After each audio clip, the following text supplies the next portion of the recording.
जय माता दी। प्रिय भक्तों, आप सभी का हमारे चैनल मन की शांति में बहुत बहुत स्वागत है। आज माघ मास महात्म का तीसरा अध्याय सुनेंगे। आप सभी भक्तों का आज की कथा में हार्दिक स्वागत है। माघ मास केवल एक महीना नहीं, यह आत्मा के शुद्धिकरण का महापर्व है। इस पुण्य काल में किया गया एक क्षण का भी सत्कर्म जीवन की दिशा बदलने की शक्ति रखता है। जब शीतल जल से शरीर का स्पर्श होता है और प्रभु के नाम से मन भर जाता है, तब स्वयं धर्म जाग उठता है। यह अध्याय प्रभु की उस करुणा का साक्षात्कार कराता है, जहाँ पतित से पतित जीव भी शरण में आने पर मोक्ष के अधिकारी बन जाते हैं। आइए भाव विभोर होकर इस पुण्य कथा के तीसरे अध्याय का श्रवण करें। तब राजा दिलीप कहने लगे कि महाराज, यह पर्वत कितना ऊंचा और कितना लंबा चौड़ा है। तब वशिष्ठ जी कहने लगे कि 36 योजन, 1 योजन 4 कोस का होता है। ऊंचा ऊपर चोटी से 10 योजन चौड़ा और नीचे 16 योजन चौड़ा है, जो हरि, चंदन, आम, मदार, देवदार और अर्जुन के वृक्षों से सुशोभित है।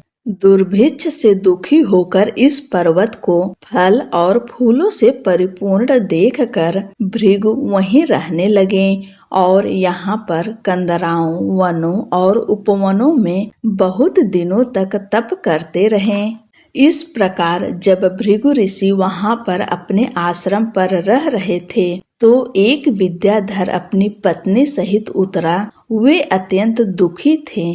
उन्होंने भृगु ऋषि को प्रणाम किया और ऋषि ने बड़े मीठे स्वर में उनसे कहा कि हे विद्याधर, तुम बड़े दुखी दिखाई देते हो, इसका क्या कारण है? तब विद्याधर कहने लगा कि महाराज, पुण्य के फल को पाकर, स्वर्ग पाकर तथा देवतुल्य शरीर पाकर भी मेरा मुख व्याघ्र जैसा है। मेरे दुख और अशांति का यही एक कारण है। न जाने किस पाप का फल है। मेरे चित्त की व्याकुलता का दूसरा कारण भी सुनिए।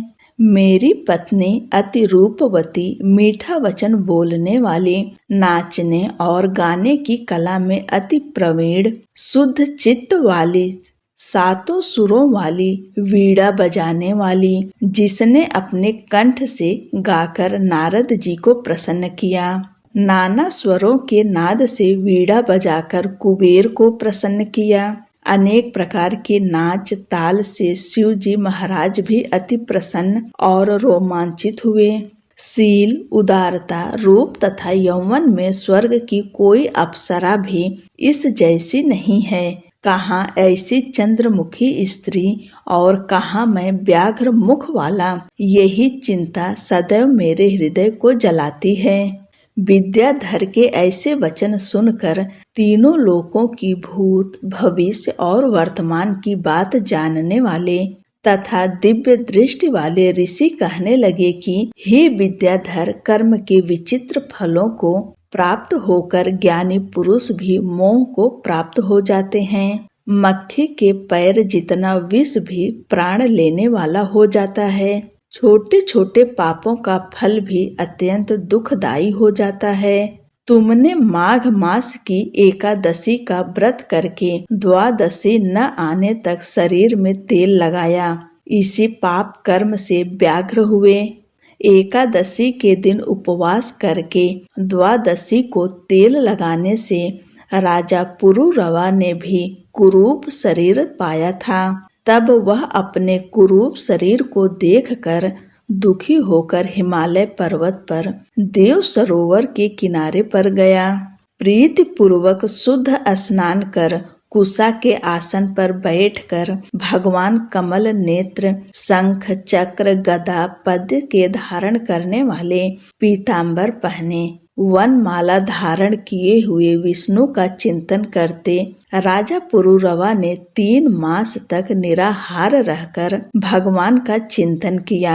इस प्रकार 7 जन्मों में प्रसन्न होने वाले भगवान राजा के 3 महीने के तप से ही अति प्रसन्न हो गए और माघ की शुक्ल पक्ष की एकादशी को प्रसन्न होकर भगवान ने अपने शंख के जल से राजा को पवित्र किया। भगवान ने उसे तेल लगाने की बात याद दिलाकर सुंदर देवताओं सा रूप दिया, जिसको देखकर उर्वशी भी उसको चाहने लगी और राजा कृतकृत्य होकर अपनी पुरी को चला गया। भृगु ऋषि कहने लगे कि हे विद्याधर, इसलिए तुम क्यों दुखी होते हो? यदि तुम अपना यह राक्षसी रूप छोड़ना चाहते हो तो मेरा कहना मानकर जल्दी ही पापों को नष्ट करने वाली हेमकूट नदी में माघ में स्नान करो, जहाँ पर ऋषि सिद्ध देवता निवास करते हैं। अब मैं इसकी विधि बतलाता हूँ।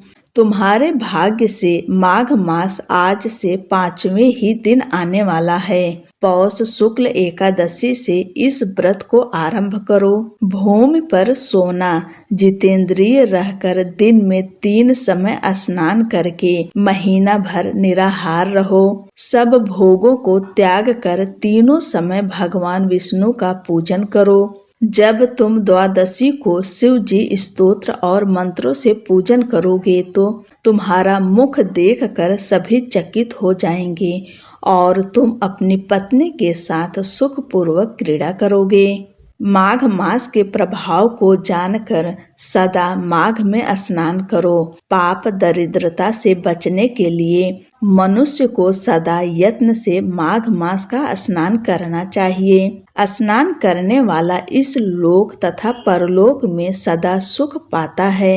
वशिष्ठ जी कहते हैं कि हे दिलीप, भृगु जी के यह वचन सुनकर वह विद्याधर अपनी स्त्री सहित उसी स्थान पर पर्वत के झरने में माघ का स्नान करता रहा और उसके प्रभाव से उसका मुख देव सदृश हो गया और वह मणिग्रीव पर्वत पर आनंद से रहने लगे।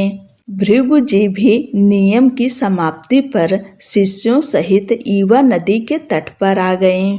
3रा अध्याय समाप्त हुआ और 4था अध्याय आप सब अगले दिन सुनेंगे। तब तक के लिए जय श्री कृष्णा, राधे राधे।